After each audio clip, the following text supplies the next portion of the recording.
Auto rickshaw मरम्मत वाला। चांदपुर नाम के एक गांव में सूरज करके एक आदमी रहता था। सूरज एक ऑटो किराए पे लेके रोज चलाता था। ऐसे ही आए हुए पैसों में से किराए देकर बचे हुए पैसों से ही अपना घर चलाता था। लेकिन सूरज के पास कुछ खास पैसे नहीं बचते थे। इसीलिए एक दिन उसकी बीवी ने ऐसी बोली, देखिए जी, अब तक जो हो गया सो हो गया। आप ऐसा ही किराए के ऑटो चलाएंगे तो कुछ नहीं बचेगा। आपको एक नई ऑटो खरीदना है। अरे देवी, नया ऑटो चाहिए तो बहुत पैसे लगेंगे। मेरे पास इतने पैसे कहाँ से आएंगे? मेरे पास मेरे मैके वाला दिया हुआ कुछ गहने हैं, उन्हें बेचकर एक ऑटो खरीदो। उन्हें बेचने पर भी सिर्फ एक सेकंड हैंड ऑटो का इंतजाम कर सकता हूँ। ठीक है, देखता हूँ। ऐसा बोला और गहने ले जाके उन्हें बेचकर एक ऑटो मैकेनिक विनोद के पास जाता है। अरे विनोद भाई, मुझे एक अच्छी सेकंड हैंड ऑटो चाहिए। मेरे पास 50,000 रुपए हैं। सूरज भाई, 50,000 में क्या सेकंड हैंड ऑटो? तुम भी पागल जैसा बातें करता है। अच्छा, ये बात है। अब मुझे कुछ नहीं पता, तुमको ही कुछ करना पड़ेगा। ठीक है सूरज भाई, मेरे साथ आओ। गांव के बाहर एक कारखाना है। उसके बाहर बहुत सालों से एक ऑटो पड़ा हुआ है। हम उसको लेके जाते हैं और उसको मरम्मत करते हैं। मुझे मालूम है उसकी इंजन बिल्कुल ठीक है।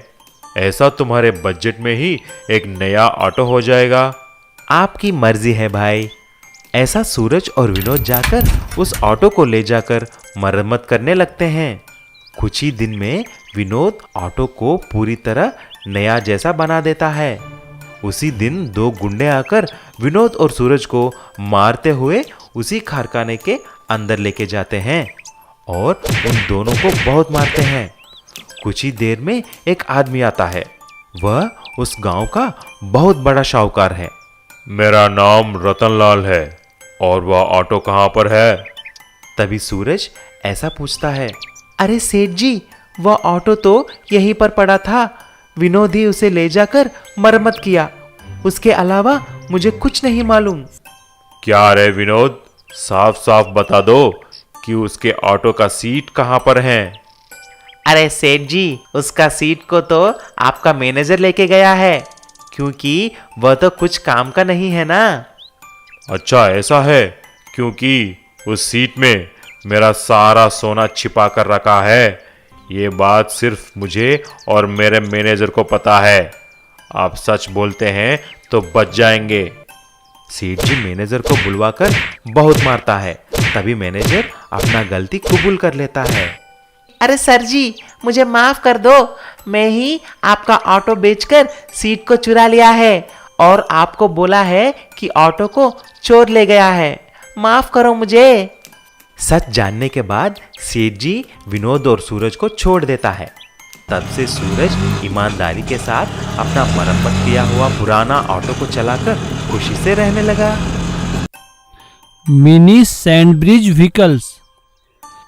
एक गांव में मोनू सिंह नाम का एक गुंडा रहता था। उसकी गैंग गांव के पास एक गुफा में चोरी के प्लान सोचती थी। मोनू सिंह का एक बेटा था सोनू। वो बहुत ही बेवकूफ़ था। एक दिन मोनू ने गुफा में अपने साथियों से कहा, हम लोग एक जैसी ही गाड़ियां लेकर बैंक में जाएंगे। चोरी करने के बाद तुम लोग सब एक गाड़ी में भाग जाना और मैं पुलिस को भटकाने के लिए दूसरी तरफ भाग जाऊंगा। ये सुनकर सोनू कहता है, वाह पापा, आपका प्लान कितना अच्छा है। आप कितने समझदार हो। शाबाश बेटा, एक तुम ही हो जो मेरी समझदारी को समझ सकते हो।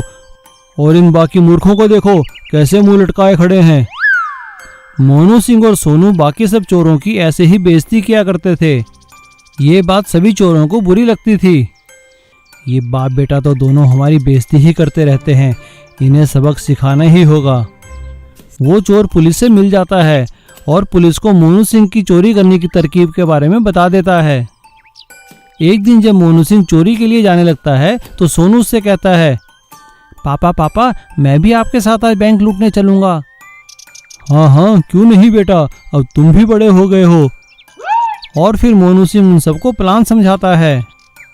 हम लोग बैंक लूटने के बाद उस पुराने सैंड ब्रिज के पास इकट्ठा हो जाएंगे और तुम लोग वहाँ खड़ी गाड़ी में पैसे लेकर गुफा में वापस आ जाना और मैं पुलिस वालों को भटकाने के लिए दूसरे रास्ते से होता हुआ गुफा में आ जाऊंगा।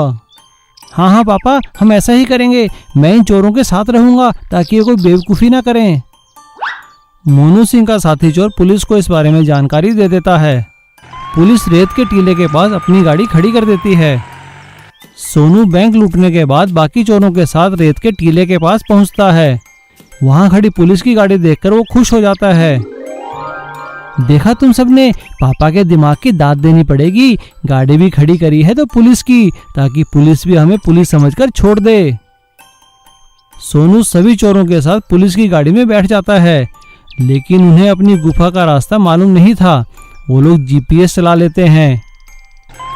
जीपीएस सीधा उन्हें पुलिस स्टेशन में ले जाता है। पुलिस उन्हें पकड़कर बंद कर देती है और बहुत मारती है। और दूसरी ओर गुफा में जाकर वो लोग मोनू सिंह को भी पकड़ लेते हैं और उसे भी लाकर जेल में बंद कर देते हैं। इस तरह मोनू सिंह की समझदारी और सोनू की बेवकूफ़ी उन दोनों पे भारी पड़ती है और उन्हें अपनी सारी उम्र जेल में बितानी पड़ती है। Mini tractor concrete mixer. एक शहर में राजेंद्र नाम का एक बड़ा कॉन्ट्रैक्टर रहा करता था। वह बड़े बड़े बिल्डिंग और घर का कंस्ट्रक्शन करता था। उसके पास बहुत सारे क्रेन, जेसीबी, ट्रैक्टर और कंक्रीट मिक्सर्स भी थे। उसके पास बहुत लोग भी काम किया करते थे। उसके पास यादव नाम का एक ट्रैक्टर ड्राइवर भी रहा करता था। वह बहुत बूढ़ा हो गया था, लेकिन ट्रैक्टर बहुत अच्छी तरह चलाता था। राजेंद्र एक धोखेबाज और कंजूस था, इसीलिए सबको धोखा देकर कम किराया और पैसा देता था। एक बार राजेंद्र से यादव ने, साहब, जब भी देखो आप कम पैसे क्यों देते हैं? मुझे धोखा देकर कम पैसों में आप मेरे ट्रैक्टर कंक्रीट मिक्सर को कॉन्ट्रैक्ट पे लिया और एग्रीमेंट करवा दिया। आपका दिया हुआ पैसा मेरे ट्रैक्टर की रिपेयर में ही चले जा रहा है। इस बार तो ज़्यादा पैसा दो, नहीं तो मेरा परिवार का पालन कैसा करूँगा? क्यों रे बुढ़े, ज्यादा बोल रहा है? तमीज से यहाँ से गया नहीं तो मार खाएगा। ज्यादा पैसा चाहिए तुम्हें? बिजनेस बोले तो ऐसा ही होता है रे, तुम्हें क्या मालूम? और वैसे भी तुम्हारा ये ट्रैक्टर तुम्हारी तरह खटारा बन गया है। मुझे तुम्हारा और तेरे ट्रैक्टर की कुछ ज़रूरत नहीं है। अभी निकलो यहाँ से। अरे ये तो सरासर अन्याय है। इतने साल काम करा के अभी निकाल रहे हो? कम से कम उसके रिपेयर के पैसे तो दीजिए। कौन से पैसे रे? इज्जत से यहाँ से गया नहीं तो धक्के मार कर यहाँ से निकाल दूंगा। घबरा कर यादव अपने ट्रैक्टर मिक्सर को ले जाकर वहां से घर चला गया। घर में यादव की उदासी देख उसका बेटा और बीवी परेशान हो गए। फिर उसकी बीवी ने पूछा, क्या हुआ जी, आप इतने उदास क्यों हैं? और दोपहर को ही घर वापस आ गए क्या?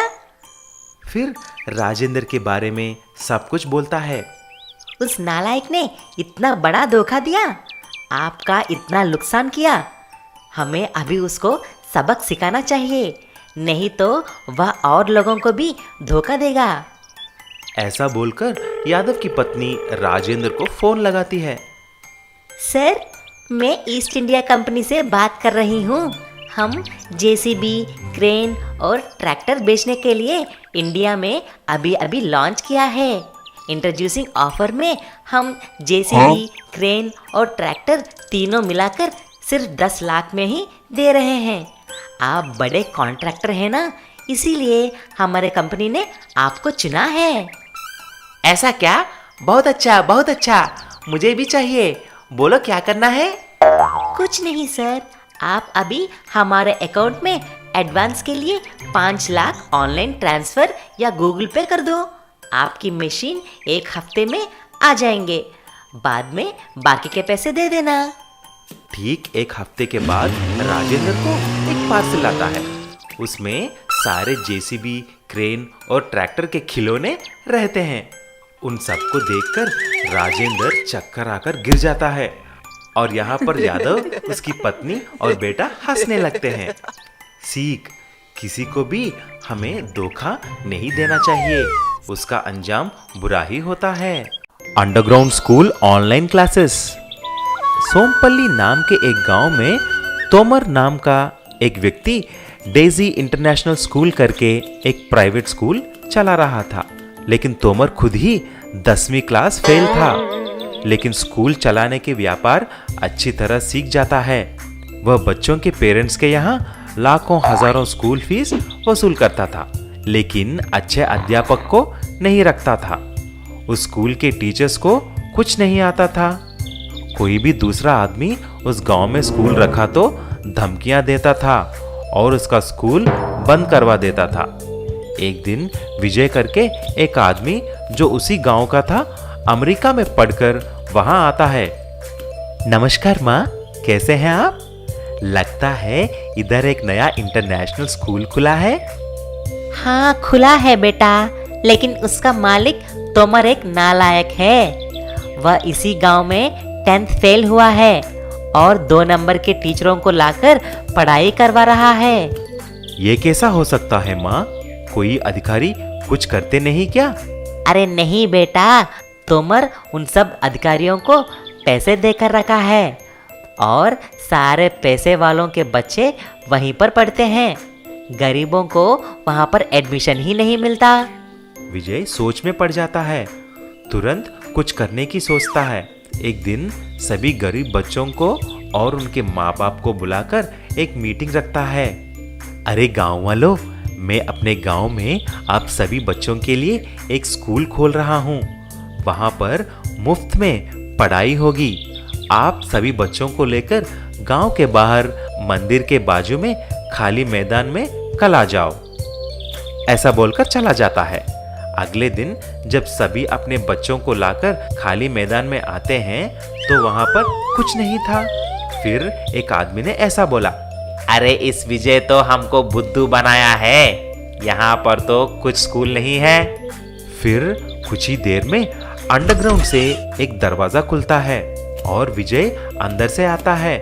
फिर सारे बच्चों को स्कूल में बिठाकर पढ़ाई शुरू करता है। कुछ दिन के बाद विजय की स्कूल बस को तोमर देख लेता है और अपने असिस्टेंट से ऐसा पूछता है, अरे ये हमारे गांव में किसका स्कूल बस है रे?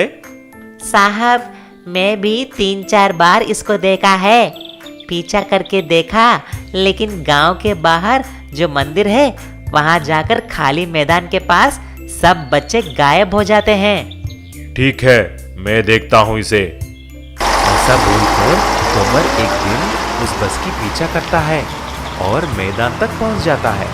पेड़ के पीछे छुपकर देखता है, तभी नीचे से एक दरवाजा खुलता है और सारे बच्चे नीचे चले जाते हैं।